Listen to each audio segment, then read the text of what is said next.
নমস্কার। আজকের আমাদের এই জিকে ক্লাসে আপনাদের সকলকে স্বাগত জানাই। আজকে আমরা আলোচনা করব জাতিসংঘ বা ইউনাইটেড নেশনসের উপর।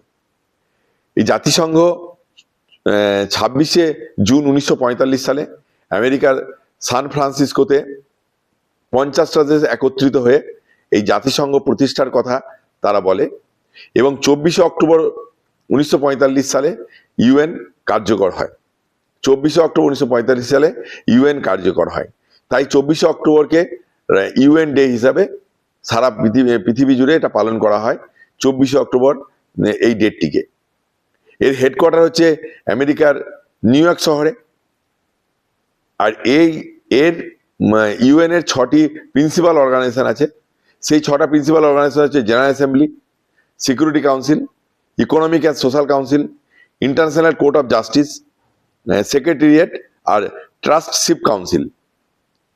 এর যে সব থেকে শক্তিশালী যে অর্গানাইজেশন সেটা হচ্ছে সিকিউরিটি কাউন্সিল।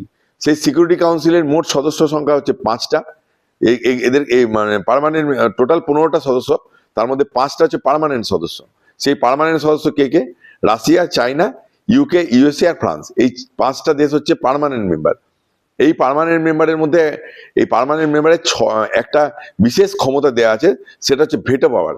যদি রাষ্ট্রসংঘের কোনো দলিল যদি তারা মনে করে যে তারা সেটা বাতিল করবে, তাহলে সে ভেটো প্রয়োগ করে সেই দেশ সেটা বাতিল করতে পারে। মানে একটা দেশই পুরো রাষ্ট্রসংঘের সেই দলিলটাকেই বাতিল করে দেওয়ার ক্ষমতা রাখে। সেই সিকিউরিটি কাউন্সিল হচ্ছে পার্মানেন্ট মেম্বার হচ্ছে 5টা। ভারতবর্ষ কিন্তু মনে রাখবেন, ভারতবর্ষ কিন্তু পার্মানেন্ট মেম্বার নয়। আর 10টা নন পার্মানেন্ট মেম্বার আছে, তারা প্রতি 2 বছর অন্তর অন্তর পরিবর্তন হয়। 10টা যে নন পার্মানেন্ট মেম্বার, তারা প্রতি 2 বছর অন্তর অন্তর তারা পরিবর্তন, সেই দেশটা পরিবর্তন হয়। ঠিক আছে।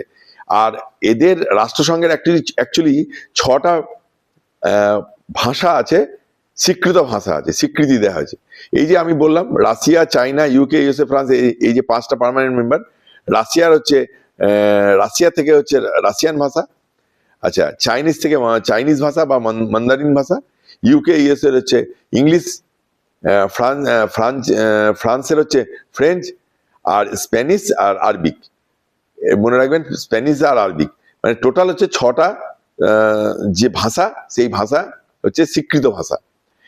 এখন বর্তমানে আমাদের অ্যাট প্রেজেন্ট আমাদের মেম্বার হচ্ছে টোটাল 193। মনে রাখবেন 193 হচ্ছে আমাদের ইউএন এর মোট সদস্য সংখ্যা বর্তমানে। আর সাউথ সুদান হচ্ছে লেটেস্ট যে দেশ যুক্ত হয়েছে, সেটা হচ্ছে সাউথ সুদান।